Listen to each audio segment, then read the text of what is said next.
12 March রাষ্ট্রপতির ডাকে ত্রয়োদশ জাতীয় সংসদের প্রথম অধিবেশন বসবে। এদিন রাষ্ট্রপতি ভাষণ দেবেন বলেও জানান স্বরাষ্ট্রমন্ত্রী সালাউদ্দিন আহমদ।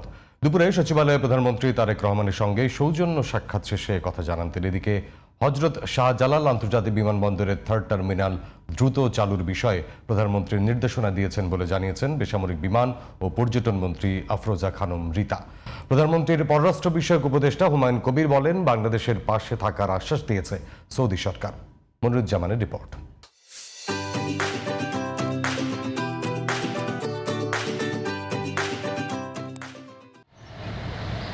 রোববার সকালে সচিবালয়ে নিজ দপ্তরে তৃতীয় দিনের মতো অফিস করেন প্রধানমন্ত্রী তারেক রহমান। এদিন তিনি বেশ কয়েকটি গুরুত্বপূর্ণ বৈঠকে বসেন। দুপুরে স্বরাষ্ট্র মন্ত্রণালয়ের কর্মকর্তাদের নিয়ে বৈঠক করেন প্রধানমন্ত্রী। বৈঠক শেষে স্বরাষ্ট্রমন্ত্রী সালাউদ্দিন আহমদ বলেন, সংসদ অধিবেশন আহ্বানের জন্য রাষ্ট্রপতির কাছে অনুরোধ করা হয়েছে। সেটা নির্ধারণ হয়েছে 12 তারিখে মার্চের সংসদ অধিবেশন আহ্বান করা হবে এবং সেই অধিবেশনে কি কি কর্মসূচি থাকবে, কার্যসূচি, অর্ডার অফ দি ডে, সে বিষয়ে আলোচনা হয়েছে।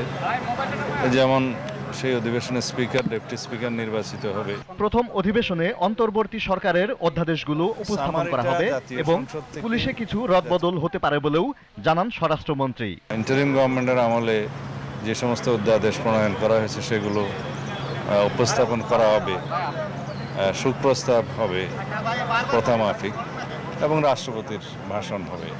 হজরত শাহজালাল আন্তর্জাতিক বিমানবন্দরের থার্ড টার্মিনাল নিয়েও বৈঠক করেন প্রধানমন্ত্রী।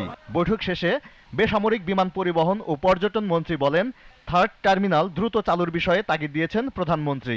আমাদের মাননীয় প্রধানমন্ত্রী চেষ্টা করছে এটাকে যাতে সামনে চালু করা যায়, কিভাবে এটাকে আমরা তাড়াতাড়ি করতে পারি সেটা নিয়ে কাজ চলছে। এখন নির্দিষ্ট কোনো টাইম দেওয়া যাবে না।